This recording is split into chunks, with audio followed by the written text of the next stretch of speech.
bienvenue à tous. Alors les utilisateurs réguliers de ce webinaire, ou bien les primo-entrants, hein, ceux qui viennent pour la première fois. Donc on doit vous rappeler que vous êtes filmé, donc il faut sourire. Non, en fait, vous êtes filmé, donc vous avez le droit d'éteindre votre caméra si vous ne souhaitez pas être filmé, comme on nous a indiqué donc de vous repréciser ça, hein. Bonjour à ceux qui arrivent de partout en France, c'est chouette de vous retrouver. Et donc on se retrouve sur le sujet de donc l'instant des Jeux olympiques et paralympiques. Alors si vous êtes venu, c'est sans doute que vous y portez de l'intérêt, soit vous êtes vraiment passionné, et donc tant mieux, ou bien vous êtes en train de vous demander qu'est-ce que vous allez bien pouvoir faire avec la FSCF et avec ces Jeux à l'horizon 2024. Donc on a prévu de vous présenter ça à deux. Voilà, bien sûr vous serez appelés à participer dans un deuxième temps. On voudrait vous proposer un certain nombre d'éléments, d'informations. Et donc je vais laisser Fabienne se présenter si besoin, parce que beaucoup la connaissent. Fabienne? Bonsoir à tous. Effectivement, comme l'a dit Laurence, on va présenter ce webinaire à deux voix. Je suis Fabienne Venot, la directrice technique nationale de la fédération. Et donc, Laurence. Oui, et donc moi je suis en qualité de vice-présidente recherche, développement, innovation. Et avec Fabienne, on aura l'occasion d'y revenir, mais on pourra être les référentes sur vos initiatives en la matière. Voilà.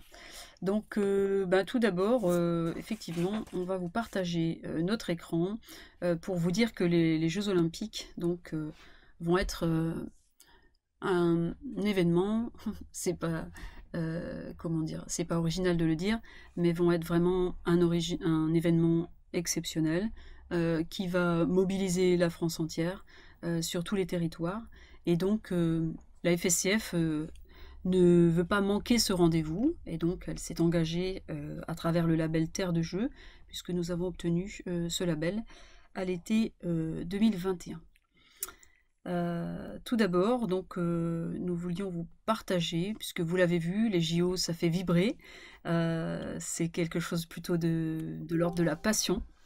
Alors, je ne sais pas si on peut mettre en diaporama, mais pour l'instant, on veut vous faire partager cette vidéo que vous avez peut-être vue, et donc qui est la vidéo du projet de la cérémonie d'ouverture sur les bords de Seine. Voilà, vous les avez peut-être vus, mais ça va nous mettre un petit peu en condition.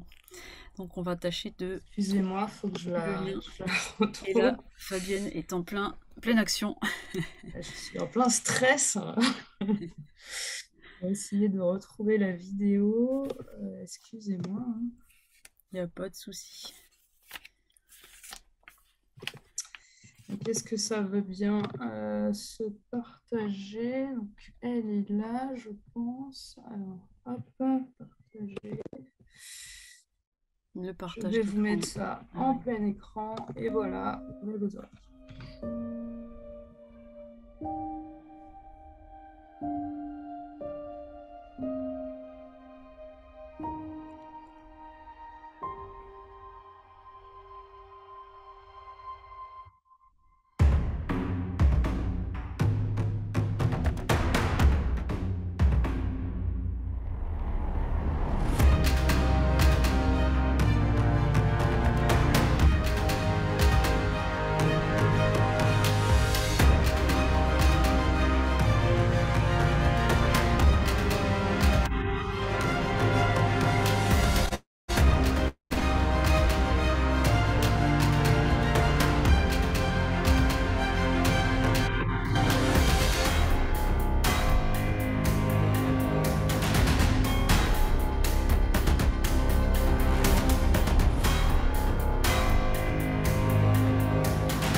Voilà, alors Dans ça 5 nous a paru secondes. Ça a marché, alléluia. Ça nous a paru être une bonne mise en bouche, hein. Forcément, les Jeux Olympiques et Paralympiques vont être un événement exceptionnel, dans tous les cas, j'allais dire, hein. C'est-à-dire qu'on se prépare à sortir un petit peu de l'ordinaire pour proposer des choses extraordinaires, insolites. Et donc, le comité d'organisation des Jeux Olympiques, le COJO, met tout en œuvre, vous le voyez à travers des annonces assez récentes, que tout le monde s'active pour que ces jeux soient exceptionnels. Et donc, bien sûr, la proposition qu'on vous fait ce soir, c'est de se dire que la FSCF doit être associée à cette grande manifestation. On va passer sur la diapo suivante. Pour pas perdre le bénéfice, je dirais, d'avoir cette chance de profiter donc des Jeux Olympiques et Paralympiques comme un vrai levier de valorisation et de développement, sachant que le COJO, dans ses ambitions, donc c'est écrit de cette façon-là, souhaite faire vivre à tous les émotions du sport dans le cadre des Jeux, de faire changer le quotidien des Français grâce au sport, hein, c'est-à-dire de contracter un habitus de vie sain, de pratiques sportives régulières, et de faire grandir, d'animer et promouvoir la communauté Paris 2024. Ça, c'est l'ambition du COJO. Alors Fabienne, du coup, à la FSCF, on a mis en place un dispositif ou un début de dispositif, si tu veux nous en parler. Effectivement, donc on est en train de s'organiser au siège pour pouvoir vous accompagner dans cette grande aventure qu'on va vivre ensemble et qu'on va savourer ensemble.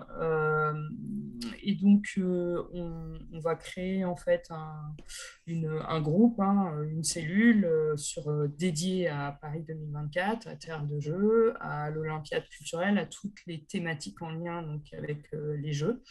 Donc, nous avons prévu, et c'est en cours, de recruter un service civique pour le national. Donc, sur toute la période, on en recrutera donc, plusieurs.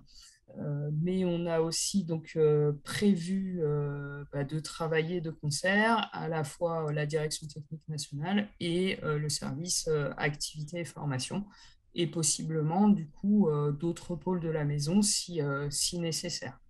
Donc on est en train de s'organiser là et je pense que tout début janvier, on pourra vous informer sur comment nous contacter. Ce qui est sûr déjà, c'est qu'il y a une adresse dédiée hein, que vous allez découvrir du coup pendant le diaporama, et que derrière cette adresse, il y a des personnes, hein, déjà aujourd'hui, Laurence et moi-même, qui allons répondre de façon régulière à vos questions. Et puis voilà, le staff va s'étoffer au fur et à mesure des mois qui vont passer. Très bien. Donc, en gros, vous allez peut-être vous demander, mais comment y prendre part, hein, c'est un petit peu l'objet de cette soirée. Comment y prendre part? Chacun chez soi, j'allais dire. C'est pas uniquement une manifestation parisienne. Qu'est-ce que vous allez pouvoir mettre en œuvre dans le cadre de cette action, je dirais, pluriannuelle des Jeux Olympiques et Paralympiques. Donc on va passer sur la première proposition. Bonjour à ceux qui nous ont rejoints après le début de cette présentation. Donc cette première proposition, vous la connaissez peut-être déjà, ça fait plusieurs années qu'elle existe. Elle prend d'autant plus d'ampleur aujourd'hui compte tenu des Jeux de 2024, donc ça veut dire qu'elle existait les dernières années. C'est la semaine olympique et paralympique. Donc chaque année, pendant une semaine, des actions sont mises en place pour que les écoles en particulier, les jeunes en particulier, puissent découvrir l'olympisme, les champions, on va en parler un petit peu, vous aurez peut-être un certain nombre d'idées. Et donc, du 24 au 29 janvier prochain, vous allez pouvoir participer à cette semaine olympique et paralympique.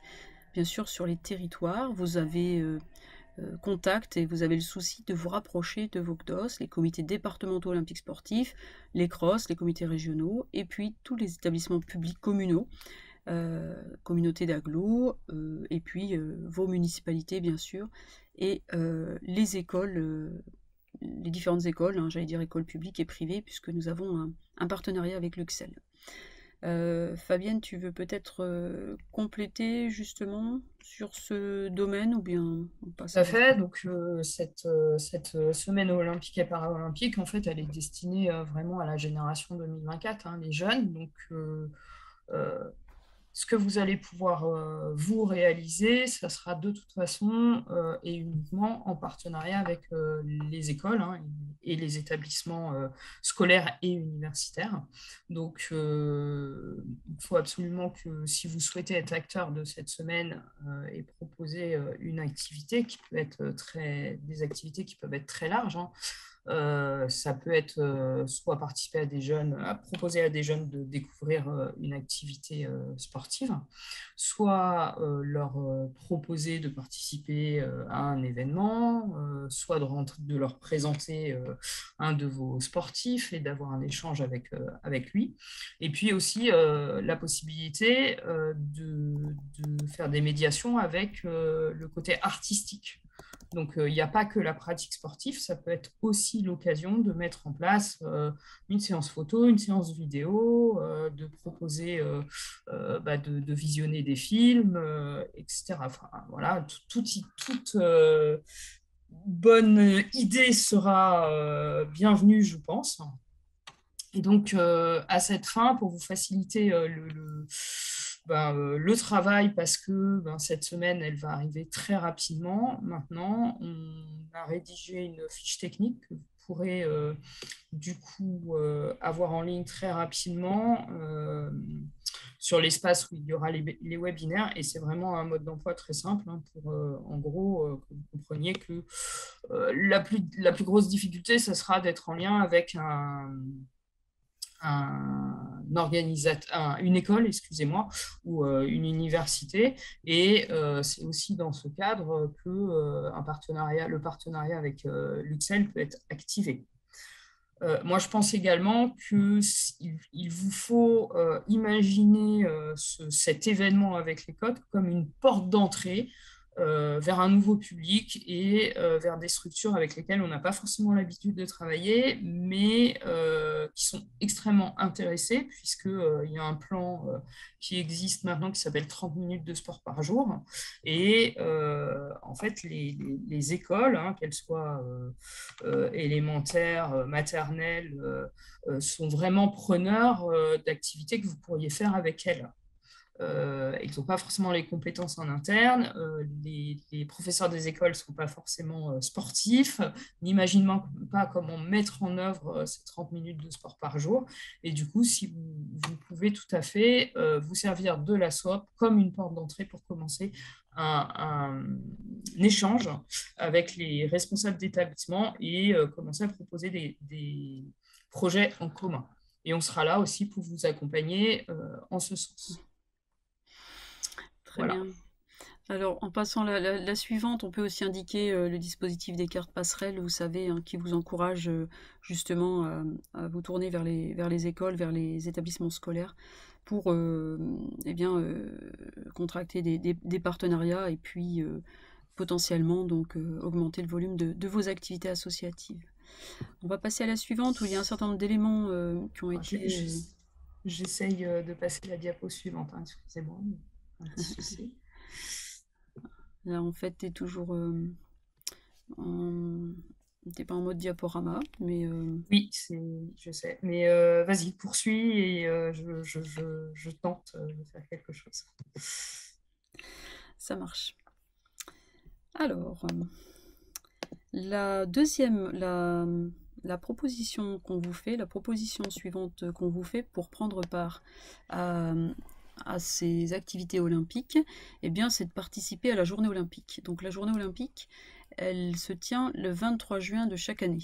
Ça a été très longtemps peu connu du grand public, mais depuis que Paris a les Jeux olympiques 2024, cette journée olympique, elle est revenue sur le devant de la scène. C'est tout simplement la date de création du Comité international olympique en 1894. Donc c'est une date historique et au cours de laquelle on fête la création du CIO, tout simplement. Et donc, on a remis un petit peu je dirais, de vigueur, d'activité autour de cette date du 23 juin. Il se trouve que dans notre plan de développement fédéral, il y a la mise en place l'année dernière d'une journée fédérale et cette année d'une semaine fédérale. Et dans ce cadre-là, on va pouvoir associer des initiatives qui sont de l'ordre de cette semaine fédérale avec celle de la semaine olympique, donc de la participation à la semaine olympique, enfin, pardon, de la participation à la journée olympique. Voilà, donc on vous encourage aussi, quand vous allez réfléchir à ce que vous pouvez mettre en place, eh bien, on vous encourage aussi à vous positionner sur une activité spécifique qui pourrait être fléchée sur la journée olympique du 23 juin pendant notre semaine fédérale. Donc Fabienne vous a parlé d'une fiche pour mettre en Excuse-moi, place. tu vois toujours pas le diapo là? Il n'a Alors pas non, avancé? je crois qu'on ne voit pas le diapo. Je reviens, il n'a pas avancé là. Je peux revenir sur le mien. Peut-être si tu arrêtes le Vas-y, partage. si tu y arrives, toi. Alors il faut arrêter le partage. On a un petit bug, c'est pas grave. Donc en fait en haut, normalement on doit pouvoir arrêter le partage. Par contre je peux le faire pour toi. Voilà. Ah, voilà, mais c'est bon. J'avais plus le zoom, je vais le refaire. Excuse-moi. D'accord. Ben, on va réessayer avec le tien. C'est bon. Ouais, ça recommence bien. Désolée. Il n'y a pas de souci. On peut passer sur la diapo d'après, donc qui venait, voilà. Donc pour la participation à la journée olympique, on pourra y revenir si vous avez des questions. Alors par contre, je vais passer la parole à Fabienne parce que ce label Terre de Jeux que nous avons obtenu, vous savez que les collectivités l'ont obtenu aussi dans votre environnement local. Et donc la fédération a obtenu le label Terre de Jeux, c'est un label qui est encadré légalement, on ne peut pas faire n'importe quoi. Donc je vais laisser la parole à Fabienne. Alors déjà, peut-être quelques infos sur ce label qu'a obtenu la fédération. Son objectif, clairement, c'est de permettre aux clubs et aux comités de co-construire l'héritage des Jeux. À la fois en faisant partager le goût du sport aux Français, en leur permettant du coup d'y participer en étant le plus nombreux possible, de vivre les émotions qui passent à travers le sport et les jeux. Ce label donc, est à destination des collectivités territoriales et de mouvements sportifs, et donc des clubs et des comités de la FSCF. C'est en ce sens que le national a demandé à l'avoir et l'a obtenu. Donc, c'est un levier, un démultiplicateur pour la pratique sportive d'une manière générale. L'idée, c'est de se dire que les Jeux, ce n'est pas que pendant l'événement qui va se dérouler l'été 2024. Par contre, ça commence, et ça a déjà commencé depuis la fin des Jeux de Tokyo, en France, et ça va durer jusqu'à l'été 2024, voire au-delà quand on parle d'héritage. Et donc, c'est se servir de cet événement pour faire que la population française ait un regard différent sur l'activité physique, donner envie d'en faire, et aussi sur l'activité culturelle autour, par la médiation du sport. Donc, la FSCF est labellisée, terrain de jeu, et du coup, elle va mettre en place, elle souhaite mettre en place, elle s'est engagée à mettre en place des actions propres en son nom pour justement favoriser cet héritage des Jeux dans la société française. Et dans ce cadre-là, donc comme l'a dit Laurence, ce label, il ne permet pas de faire n'importe quoi, n'importe quand et n'importe où. Et donc, il y a un guide qui a été rédigé pour faciliter l'utilisation de ce label avec des conditions générales d'utilisation et d'utilisation aussi de tout ce qui est marque liée aux Jeux olympiques. Donc, ce guide, pareil, avec le webinaire, on va vous le mettre pour que vous puissiez en prendre connaissance. Hein. Du coup, il revient sur le fait que vous allez pouvoir utiliser le titre label, Terre de jeu, là, tel que vous voyez sur la diapo.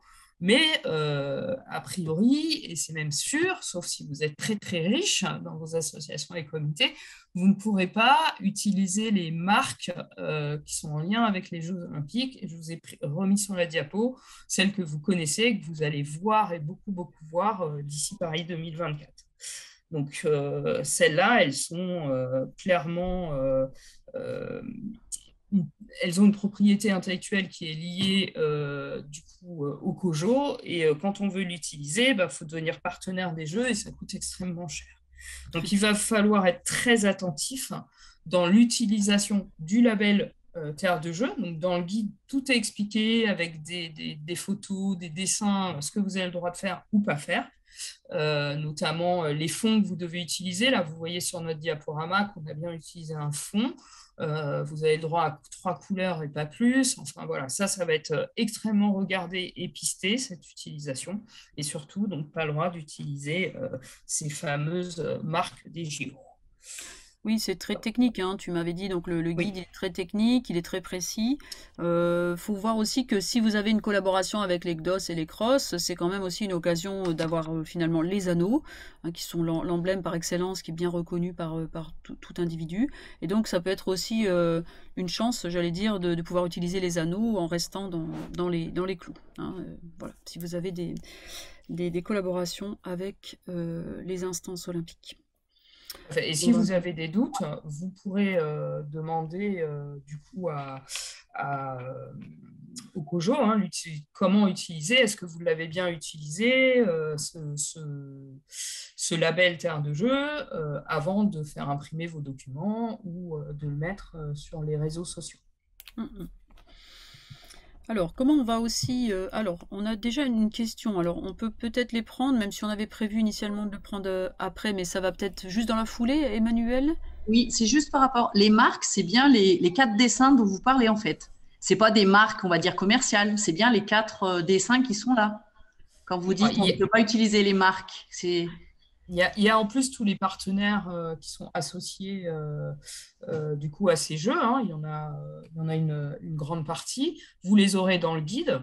Et du coup, ceux-là, vous ne pourrez pas non plus les associer à vos événements en disant, nous, notre événement, c'est Terre de jeu. Donc, du coup, on remet les marques qui sont les partenaires des JO. Ça sera interdit. Mais le guide, avant de faire quoi que ce soit, lisez le guide. Il est, comme l'a dit Laurence, technique, mais très précis aussi. Il vous indique vraiment ce que vous pouvez faire ou pas faire. Et à sa lecture, vous saurez tout de suite ce que vous avez le droit de faire ou pas faire. Ce qu'on peut peut-être faire à la suite de la remarque, c'est se demander quels moyens, en tant que ressources humaines, au niveau du juridique à la fédération, on peut peut-être observer vos demandes. Hein, voilà, parce que contacter le COJO, ça va peut-être pas être aussi simple que ça. Donc, effectivement, ce sont des marques commerciales qui sont réservées. Voilà. Alors, parmi les autres manières j'allais dire, d'activer le label Terre de jeu, au niveau de la FSCF, nous avons, vous le savez, des moments de formation, notamment, alors tous nos moments de formation, mais c'est peut-être plus facile d'aller proposer une thématique sur nos stages d'éveil aux responsabilités et nos activités solidaires, les solidaires régionaux, les solidaires nationales, pour le colorer, si vous voulez, sur les thématiques des Jeux olympiques, paralympiques, y compris avec une dimension de réflexion, une dimension critique qui peut être la bienvenue, pour réfléchir à l'impact des Jeux, aux conditions de réalisation des Jeux pour le plus grand nombre. Voilà, donc on aura en tête sur 2022, 2023, 2024, et puis peut-être pour la suite, bien sûr, de cultiver cette thématique des Jeux dans la formation de nos jeunes volontaires. Voilà pour ça. Je ne sais pas si tu veux rajouter quelque chose, Fabienne. Non, il y a des projets là qui sont en cours de réflexion au sein du siège, hein. Je pense que vous en saurez rapidement, vous en aurez information. Donc, l'idée, c'est vraiment de travailler sur les valeurs, hein, des Jeux Olympiques, qui sont très proches des valeurs de la fédération, et donc de faire réfléchir les jeunes autour de ces valeurs en lien avec le sport et la culture. Très bien. Donc la suite, c'est donc une Olympiade culturelle, Fabienne. Oui, alors on a eu pas mal de questions préalablement à ce webinaire concernant cette thématique. Donc, cette Olympiade culturelle, en fait, elle est en train de se construire. Historiquement, il y a toujours eu un volet culturel au sein des Jeux Olympiques. Et il y avait même du coup des épreuves jusqu'en 1948, j'ai vu qu'il y avait des épreuves culturelles aux Jeux. Et puis ça a disparu. Mais il y a toujours volonté quand même, notamment dans les cérémonies d'ouverture ou de clôture des Jeux, de pouvoir valoriser la culture du pays hôte. Donc là, en France, l'idée, ça a été pareil de travailler sur l'héritage et, comme vous l'avez vu dans la vidéo qui a débuté le webinaire, cette idée d'aller en dehors du stade et de ne pas rester juste dans les enceintes sportives, mais bien d'irriguer une culture au-delà au-delà de l'endroit où on peut pratiquer le sport. Aujourd'hui, l'Olympiade culturelle, elle a débuté et elle a débuté au lendemain des derniers Jeux à Tokyo pour se poursuivre encore une fois jusqu'aux Jeux de Paris.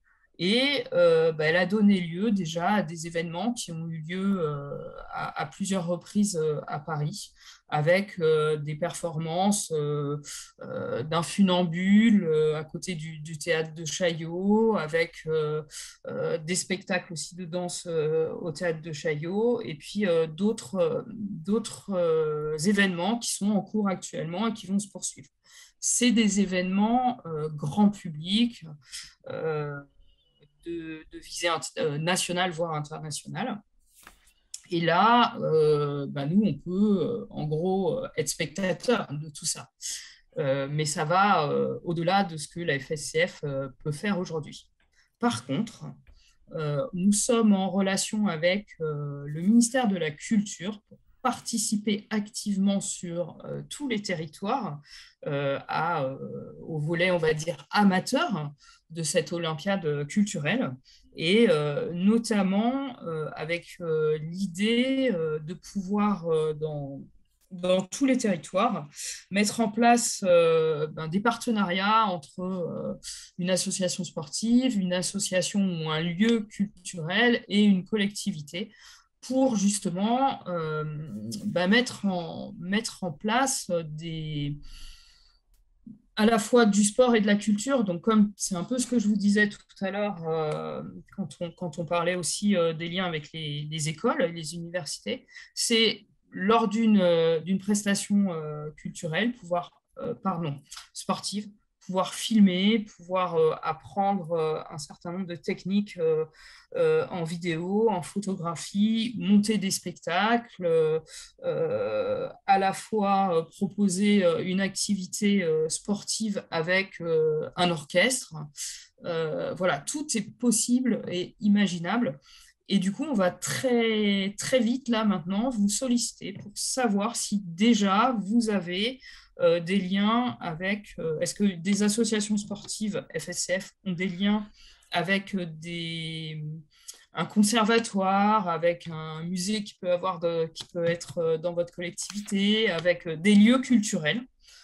Est-ce que vous avez déjà fait des spectacles ensemble, des prestations, des médiations, ou est-ce que vous avez des projets dans les 3 ans à venir? Et si vous n'en avez pas encore, est-ce que du coup, cette Olympiade culturelle et ces JO peuvent vous donner l'idée de faire des prestations ensemble?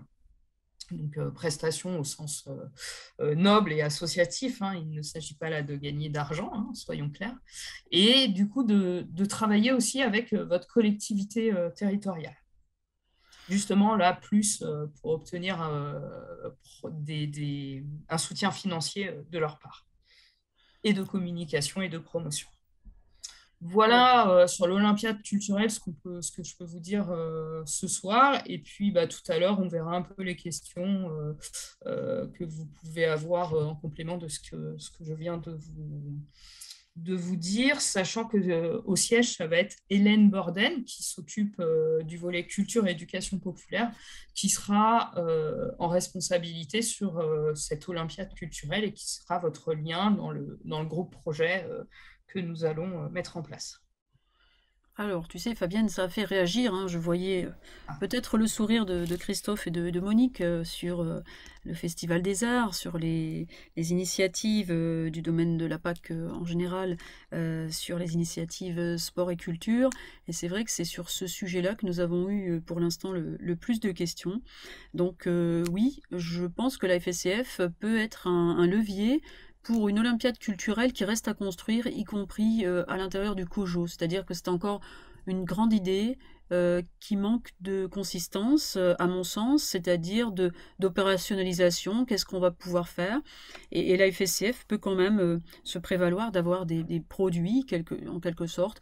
On a des propositions aussi de Béatrice dans la marge, dans le chat, chant, danse, art du cirque, et atelier fresque ou concours artistique qui vise un petit peu l'esthétique, la symbolique, hein, qui se cache derrière l'olympisme dans sa dimension la plus large. Donc on a une belle opportunité, sans aucun doute, sur les Olympiades culturelles, et les initiatives seront toutes les bienvenues.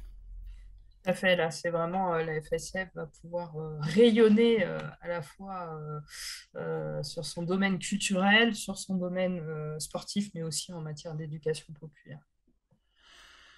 Voilà, donc on va peut-être passer, pour pas être trop long, parce qu'il nous faut du temps pour finir, simplement sur les ressources. Tu as parlé tout à l'heure, Fabienne, de l'arrivée d'un service civique, mais pas seulement. Donc un service civique au national, mais aussi on devrait en avoir sur les territoires. Tout à fait. Donc, opportunité qu'on est en train de travailler avec l'Agence des services civiques et avec Paris 2024. Donc, la création pour les JO de 10 000 services civiques au niveau national, qui est prévue dans 7 domaines différents. Et donc, nous travaillons des fiches spécifiques pour les services civiques pour vous faciliter du coup la possibilité de pouvoir faire appel à certains d'entre eux. Et pareil, donc là, on va les faire valider bientôt par l'Agence des services civiques, et je pense qu'on reviendra vers vous d'ici fin janvier avec du coup un cadre pour que vous-même, vous puissiez proposer des missions, services civiques dans ces domaines, spécial JOP 2024. Avec l'idée toujours que c'est cette génération 2024 là, que nous travaillons et que nous souhaitons nourrir de cette passion des jeux, à la fois, donc, comme on l'a vu, culturels et sportifs. Alors, au-delà des ressources humaines, on a aussi des ressources pédagogiques, et vous avez déjà sans doute utilisé, mais j'ai remis une adresse dans la marge, dans le chat, où vous allez trouver sur Génération Paris 2024 un certain nombre de ressources pédagogiques en fonction des âges qui sont aujourd'hui des âges des enfants scolarisés, hein, donc avec la maternelle, le primaire, le collège, le lycée, l'université. Et donc des ressources qui peuvent être utilisées. Et je voyais la proposition, la demande d'Annie Boyer sur les centres, les ACM, sur les centres de loisirs. Effectivement, un centre de loisirs, à mon sens, hein, doit pouvoir conduire son projet pédagogique de centre sur le thème des Jeux Olympiques et se saisir d'un certain nombre de ressources justement en ligne. Donc si la FSCF est labellisée Terre de Jeux par capillarité, les structures territoriales sont aussi labellisées Terre de Jeux. Donc elles bénéficient du label Terre de Jeux, et dans ce cadre-là, elles organisent des actions, des initiatives sur ce sujet-là. Donc oui, c'est possible, Annie. On va peut-être finir donc sur la dernière diapo. Je sais. je ne sais plus laquelle est-ce. Tu la vois? Oui, ça y est. Voilà, donc pour le dernier volet, vous avez peut-être entendu, donc, et puis déjà, vous êtes mobilisés sur la question des volontaires pour les Jeux Olympiques. Donc là, il s'agit uniquement des volontaires pour la période des Jeux, à l'été 2024. Et donc, nous sommes appelés en tant que fédération labellisée Terre de Jeux à participer à la sensibilisation, au recrutement de futurs volontaires, sachant qu'il y aura 2000 Français qui seront recrutés volontaires pour les Jeux. Ça fait à la fois beaucoup et peu, puisque à l'échelle nationale, évidemment, c'est assez peu. Donc on nous demande au niveau du COJO d'identifier des candidats issus de la FSCF, comme vous pouvez le lire, avec un calendrier, c'est-à-dire qu'on va nous laisser une forme d'initiative pour suggérer, stimuler un petit peu le territoire et nos jeunes, de septembre 2022 à septembre 2023. Et puis ensuite, l'avantage qu'on retire, je dirais, des terres de jeu, c'est assez mince quand même, il faut le dire. C'est un avantage qui vise à avoir une ouverture du portail un mois plus tôt que un mois ou deux, je vois mars 2023, un petit peu avant les autres en fait. Hein, l'ouverture du portail sans garantir pour autant que nous soyons prioritaires sur le choix des volontaires. Par contre, il nous paraît important de relever que être volontaire aux Jeux Olympiques, c'est une belle opportunité pour le jeune dans ce qu'il va vivre et aussi dans ce qu'il va pouvoir extraire comme compétences, comme valeur ajoutée à son profil. C'est une chance, donc un vrai cadeau pour les jeunes et aussi une chance pour la FSCF. Donc logiquement, sur le plan national, nous allons un moment ou un autre, dans un futur assez proche, dans les 6 prochains mois, nous organiser pour éveiller, stimuler l'envie de devenir volontaire pour les Jeux. Pour finir sur cette diapo, le dernier petit clic, il faudra avoir 18 ans à l'été 2024. Si tu peux passer la suivante, merci. Et donc au niveau des compétences, il n'y a pas de... Enfin, on peut postuler pour être volontaire sans avoir de compétences spécifiques. Pour autant, des compétences particulières peuvent être identifiées. Celles des pratiques sportives, donc d'avoir un profil, je dirais, technique, qui peut être donc identifié, valorisé. Les secours, donc les premiers secours en équipe, les langues qui seront une caractéristique potentiellement une valeur ajoutée à une candidature, et puis des compétences particulières. On nous en a donné une, justement en guise d'exemple, qui était celle par exemple de conduire dans Paris ou de pouvoir se débrouiller pour acheminer des personnalités d'un endroit à un autre. C'est un exemple qu'on nous a donné. Fabienne, tu auras sans doute des petits compléments ou pas pour laisser... Là, on est pareil, hein, c'est en construction et si nous avons bien compris avec Laurence les dernières informations que nous avons eues, on serait sur une co-construction. Le COJO attendrait de la part des fédérations possiblement des process pour pouvoir recruter des jeunes volontaires et prioriser du coup ceux qui sont dans nos fédérations. Donc là, on aura plus d'infos mi-janvier, a priori, puisqu'on est invité à une réunion au CNOSF. Et on reviendra vers vous aussi rapidement sur ce dossier dès qu'on en saura plus. Et voilà, on arrive au terme de notre présentation, je crois. Donc, on va évidemment favoriser les échanges. On vous donne la date du prochain rendez-vous. Vous aurez le temps de la lire pendant qu'on échange, bien sûr. Avec un certain nombre de questions. Donc, le logo Terre de Jeux. On pourrait répondre déjà aux questions qui nous ont été posées, mais vous allez pouvoir prendre la parole. Donc, le logo Terre de Jeux peut être utilisé effectivement du fait qu'on l'a contracté au niveau national. Les volontaires doivent forcément être jeunes? Non. Je ne crois pas. Il faut juste avoir 18 ans, mais ensuite, les personnes, l'âge ne compte pas, et les personnes en situation de handicap peuvent être acceptées également. si je ne me trompe pas. Non, et même, prioriser sur un certain nombre de postes, hein. Il y a vraiment envie aussi de faire des jeux qui soient inclusifs.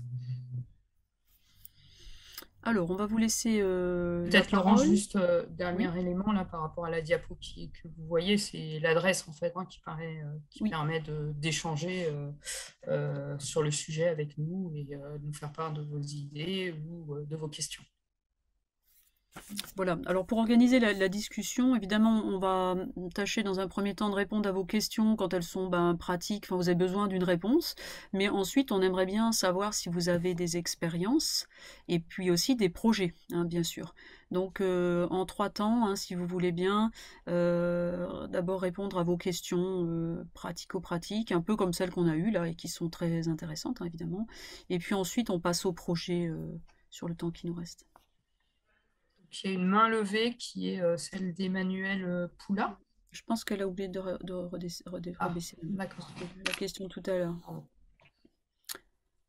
Alors, il n'y a pas de mauvaise question, hein, bien sûr. Alors, si c'est pas une question sur question technique, ça peut être d'office des expériences. Est-ce que vous avez déjà mené dans le cadre des semaines olympiques les années précédentes, puisque ça existait déjà, des choses sur votre territoire ?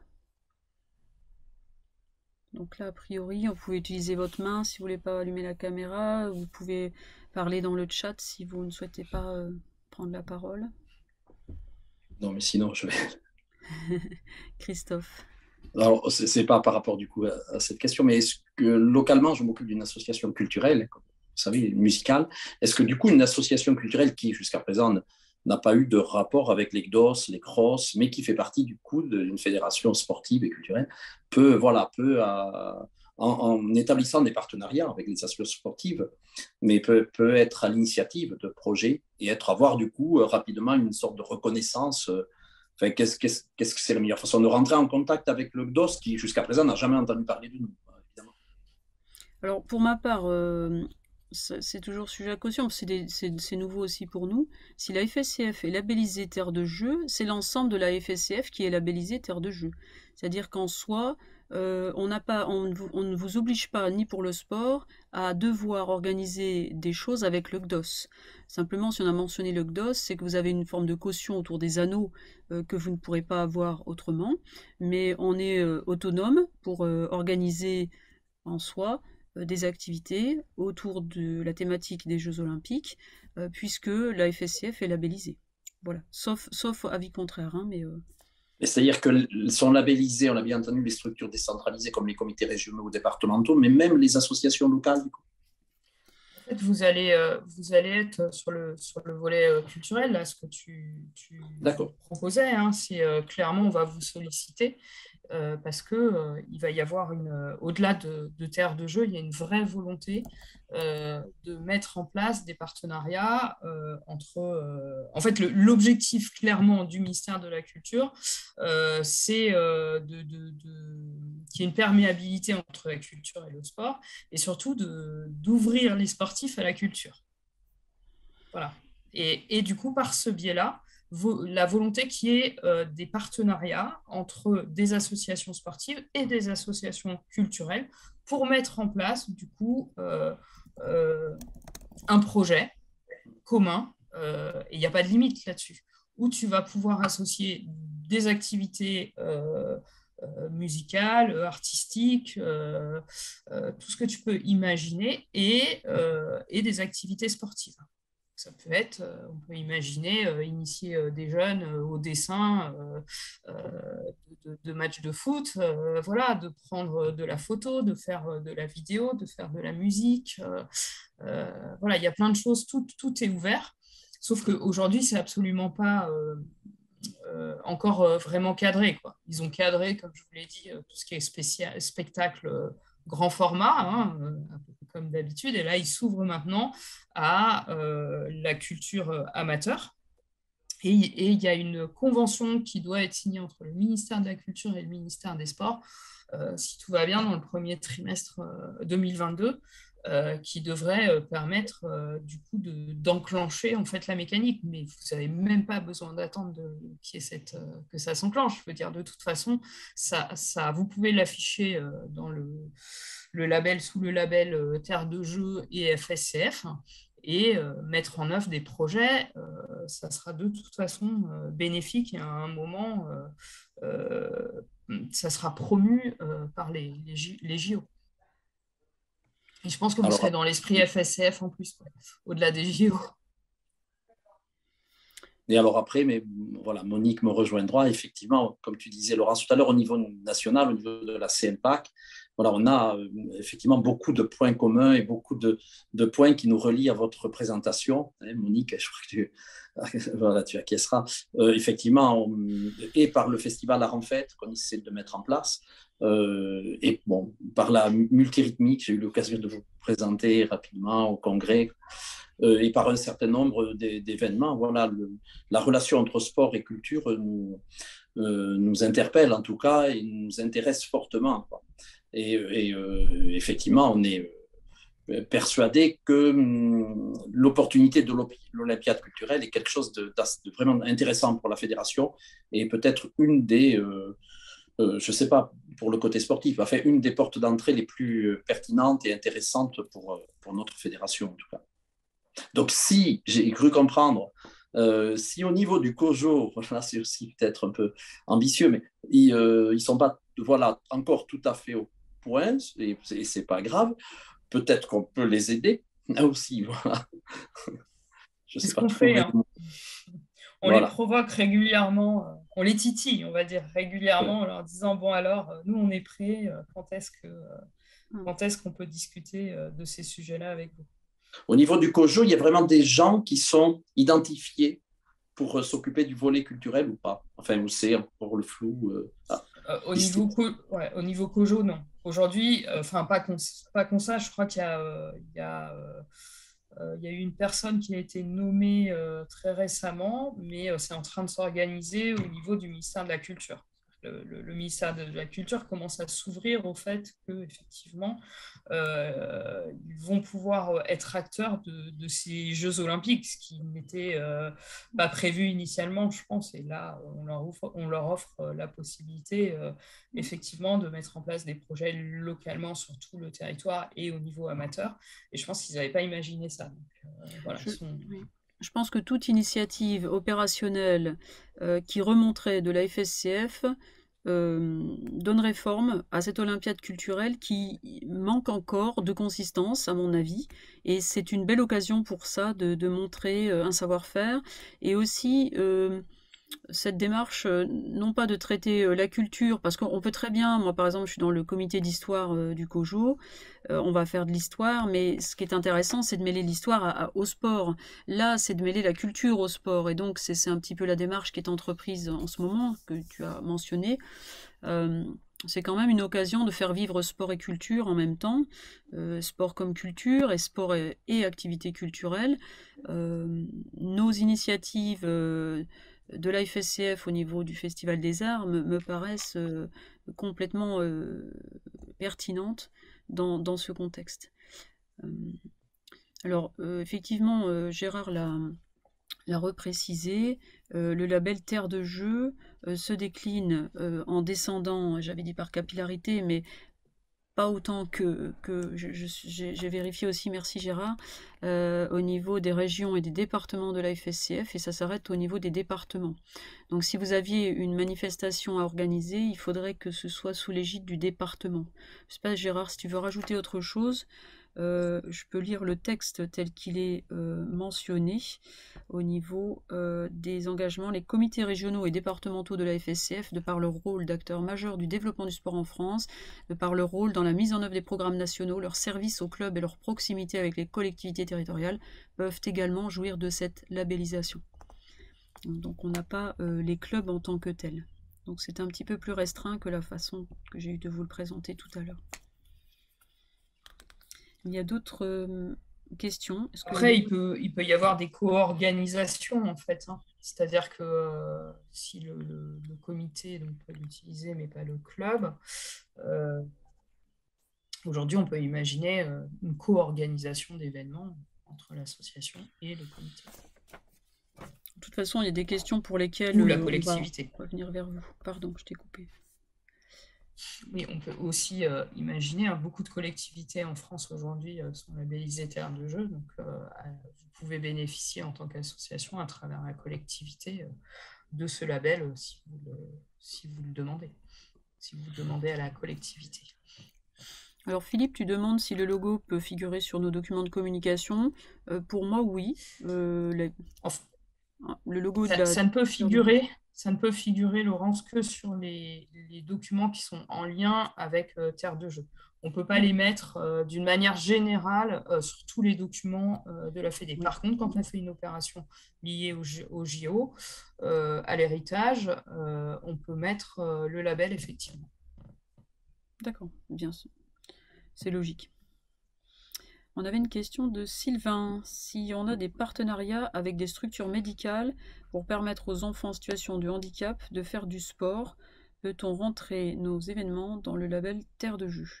Alors je ne sais pas si du coup la réponse par rapport aux comités départementaux, c'est-à-dire de se réclamer du comité départemental pour jouir de l'utilisation du label Terre de Jeu, répond à la question, mais sinon sur les publics, oui. Sur les publics et l'initiative, oui.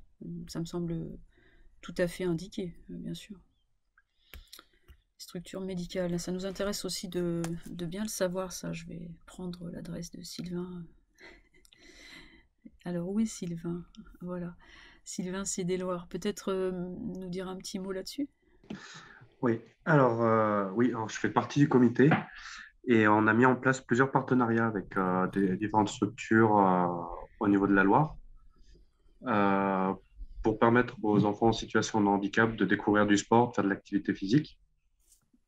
Et, et on essaye de les implanter dans différentes associations après derrière pour leur faire découvrir déjà différents sports. Et que derrière, il y a un parcours à la fois de santé pour eux, pour faire de l'activité physique. Donc, c'était par rapport à ça ma question, si on pouvait faire entrer ces partenariats dans le label, dans les événements qu'on pourrait faire par rapport à ça. Bah oui, enfin moi je ne vois pas pourquoi non. On note, hein, c'est-à-dire qu'on va tâcher de faire des réponses plus précises quand ça manque de précision, mais il n'y a pas de raison pour que ce soit pas possible.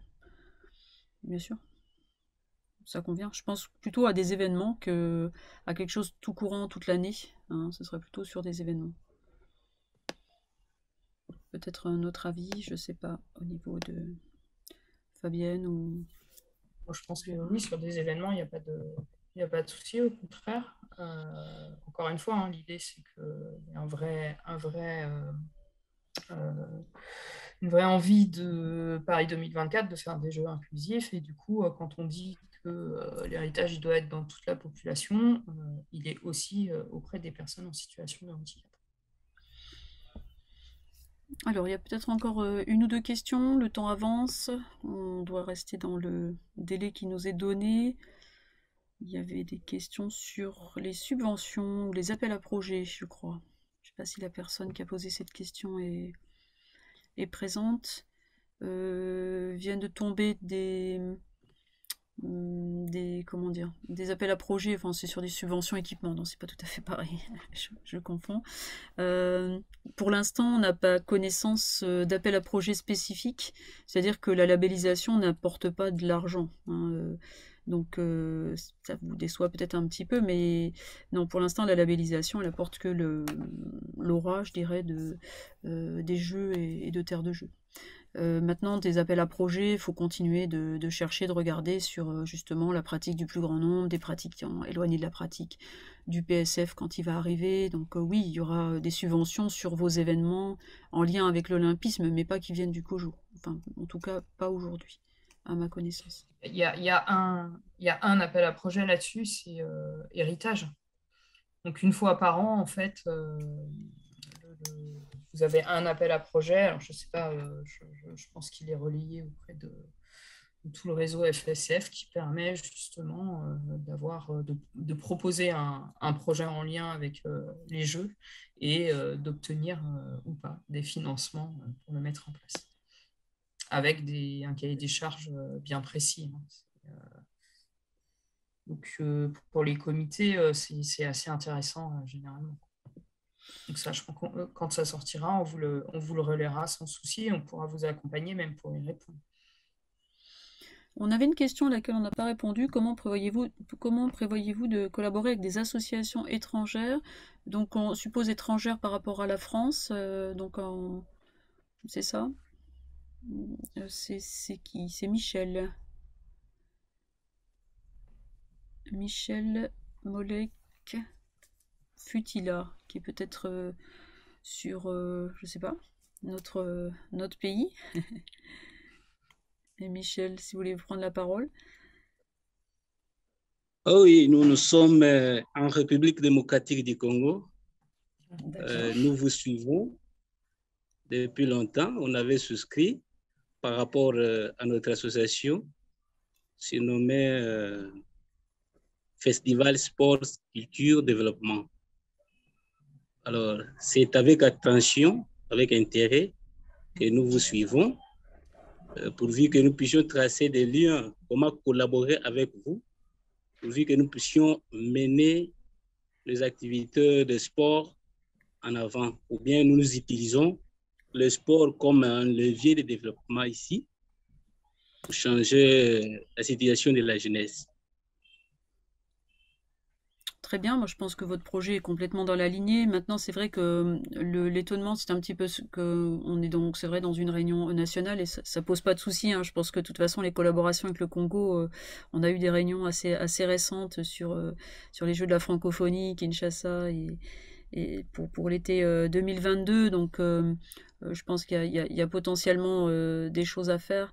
Maintenant, on n'a pas, pour ma part, envisagé ici d'apporter des réponses sur le plan international, en pouvoir peut-être les noter, hein, s'il y a des questions plus précises.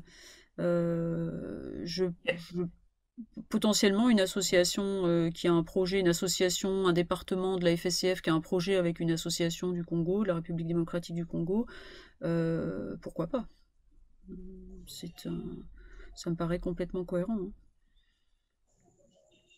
Vous avez eu Et on a du coup un projet en cours dans le cadre et en cours de discussion dans le cadre de l'héritage des Jeux de la francophonie en fait. On pourra retrouver votre adresse, Michel? Oh oui. Je peux vous envoyer ça même maintenant. Je peux vous envoyer ça. Oui, sur Paris 2024. Pardon? Sur Paris 2024, sur l'adresse Paris Job 2024, oui. On va l'ajouter là peut-être dans la conversation, cette adresse sur laquelle vous pourrez nous joindre. Il y aura peut-être des gens parmi les auditeurs, les participants ici qui seront intéressés pour faire quelque chose avec vous. Il est 21h, est-ce qu'il y a d'autres interventions? Une dernière peut-être, et ça peut être une idée comme ça qui lance. Il y a quelques semaines, je me suis procuré l'hymne olympique en partition. Ouais. Et je me disais que c'est peut-être, alors je ne sais pas si on a la possibilité, certains, j'ai vu que voilà, les logos, on n'avait pas forcément la possibilité. L'hymne olympique fait partie des symboles qui sont revenus officiels depuis plusieurs dizaines d'années maintenant, qui est revenu officiel. Et du coup, la partition n'est pas forcément accessible à tout le monde, donc j'imaginais déjà un arrangement peut-être plus accessible. Et je repense, je ne sais pas si vous aviez vu la Marseillaise qui clôturait les Jeux Olympiques de Tokyo avec une version très différente de ce qu'on peut entendre, avec des choses très différentes. Ça passait d'une musicienne sur le toit du Stade de France avec Thomas Pesquet dans les étoiles. Donc j'imaginais qu'à notre niveau, de façon amateur, on aurait pu imaginer sur certains passages une chorégraphie, sur d'autres passages un jeu avec des ballons de basket, par exemple, et le tout sur un hymne musical peut-être revisité, plus accessible et chanté en partie aussi. Un mix des activités sur cet hymne qui est peu connu. Voilà. qui est pas forcément facile à retenir parce qu'il est fait de plusieurs sections différentes. Il n'y a pas forcément un refrain qui revient, mais qui est quand même un des symboles olympiques. Alors, je me disais comment on peut s'approprier cet hymne et le faire partager un peu. Voilà. C'est une question que je lance. D'abord, est-ce qu'on a le droit? Ça fait partie effectivement des éléments sous propriété intellectuelle du COJO. Donc, je ne sais pas, on pourra poser la question là à nos interlocuteurs pour savoir s'il est possible de l'utiliser, comment. Voilà. Et on revient vers toi pour te dire. Très bien, merci. Si l'idée était retenue, je pense qu'elle ira au COJO plutôt qu'à la FSCF, c'est-à-dire que des gens de la FSCF pourront participer à quelque chose du COJO. C'est pas la FSCF qui va utiliser l'hymne, mais par contre, des personnes de la FSCF qui composent quelque chose de collectif, c'est une superbe idée, c'est magnifique. Je pense qu'il faut continuer, on va poser la question. Tu vois, par exemple, au niveau, je suis très impliqué dans une association nationale qui s'appelle l'Orchestre à l'école, qui développe des orchestres amateurs. Je me disais, pour ces jeunes, notamment dans les écoles, ça pourrait être intéressant qu'ils puissent avoir la version actuelle et pas jouable par ces jeunes, par exemple. Voilà, il y a peut-être... Et puis la proposition de Monique à Renfette, effectivement, je crois qu'il faut absolument qu'à Renfette fasse partie de la fête olympique et qu'on en profite pour donner de la visibilité. C'est l'occasion. Donc oui, il y a un beau challenge sur l'Olympiade culturelle, sur art et culture, avec le sport. C'est évident. C'est très chouette, c'est très stimulant. Bien.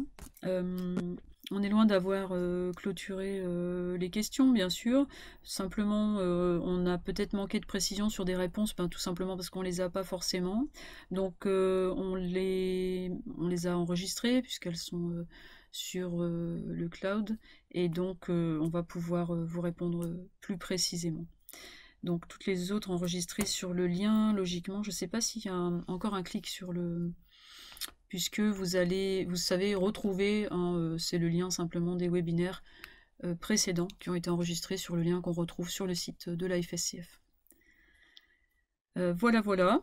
Bah écoutez, on arrive à peu près au terme de cette présentation qui est un petit peu inaugurale pour vous encourager à la participation autour de ce label Terre de Jeu, et donc vous serez sûrement attentifs aux petits entrefilés qui seront dans l'instant sport et culture que vous recevrez, ou dans différentes informations, et n'hésitez pas à revenir vers nous sur l'adresse parisshop2024@fscf.asso.fr. Voilà. C'est bon pour vous?